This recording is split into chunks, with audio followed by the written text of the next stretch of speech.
the actual place was built in 1838. It was 3 different places. It was this end here used to be a men's parlor, like a salon, barbershop kind of place. This room in here used to be a feed store, and then the courtyard where you guys are at is actually a stable where you used to keep your horses when you were in getting feed. And the Arnold's family bought all 3 plots. The courtyard didn't open until the 1970s, roundabout. That's like that picture up there. Yeah, this is Jim Tarbell, who used to own the place. Looking at the courtyard, that's 1970s, but this is us in 1873, 1872. And it pretty much stayed roughly the same until about Prohibition. Then Prohibition hit, and then that's when it looked like this for a time. We essentially turned it into a grill, and then the Arnold's family moved from the 2nd floor to the 3rd floor because they essentially were brewing bathtub gin in the bathtub upstairs for the bathroom.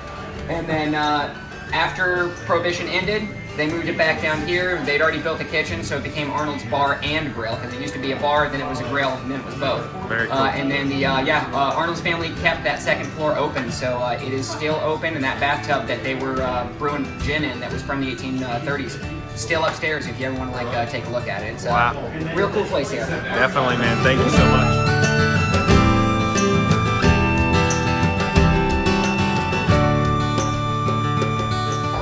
Bartender here, and this is our 2nd floor of Arnold's, which is where the Arnold's family used to stay up until Prohibition.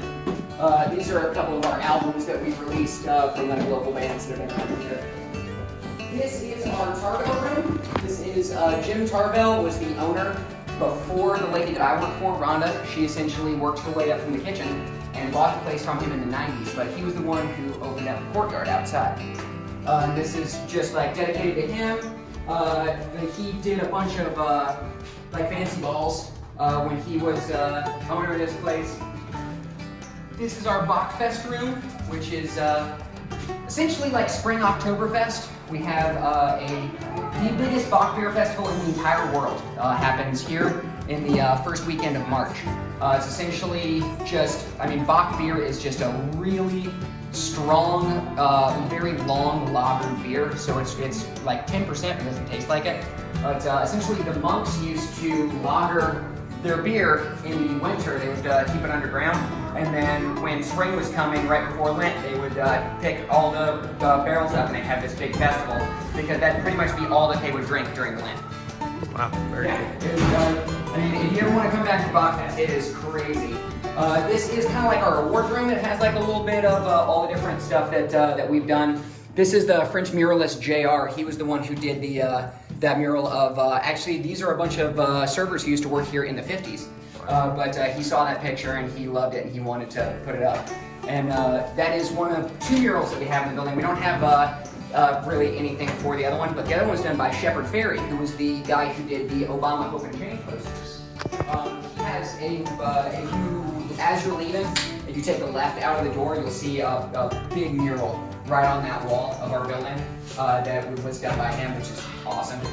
This is the kitchen room, which is pretty aptly named because it used to be their kitchen. This is the old kitchen sink, original from when they built the place in the 40s. Amazingly, pretty much all the plumbing still works up here. Most of the electrics too, even though they look real scary, they do still work.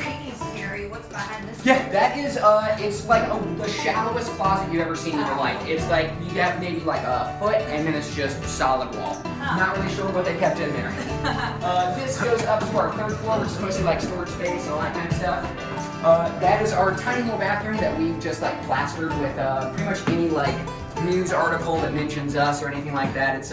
It's really cool little nook. But we had to turn that into the bathroom because what used to be the bathroom. This light on, because I do love this stained glass thing that they got for us. I love that thing. This is actually where I took my picture for our bartender stuff. It was originally from 1838. The Arnold's family lived up here until Prohibition hit. And then when Prohibition hit, they moved up to the 3rd floor. And then the 2nd floor kind of became a speakeasy. And then they were brewing bathtub gin out of this tub right here, which is why if you look anywhere anything related to Arnold's, we have bathtubs everywhere. We got that big tub outside that we like drive around during parades and all that kind of stuff. We have the big Arnold's tub sign, which I really love that sign. But yeah, same old same. This one also, plumbing still entirely works. If you ever want to take a bath, you can totally do that. You can also like hop in there, take pictures. It is, it's not going anywhere. It is stained like cast iron. It is absolutely ridiculous. But yeah, Very the cool. old sink and yeah, the old, I mean, it got turned into dining space, but you can definitely tell it was definitely an apartment. It's real easy to get lost up here. Very cool. But yeah. Thank you, man, so much.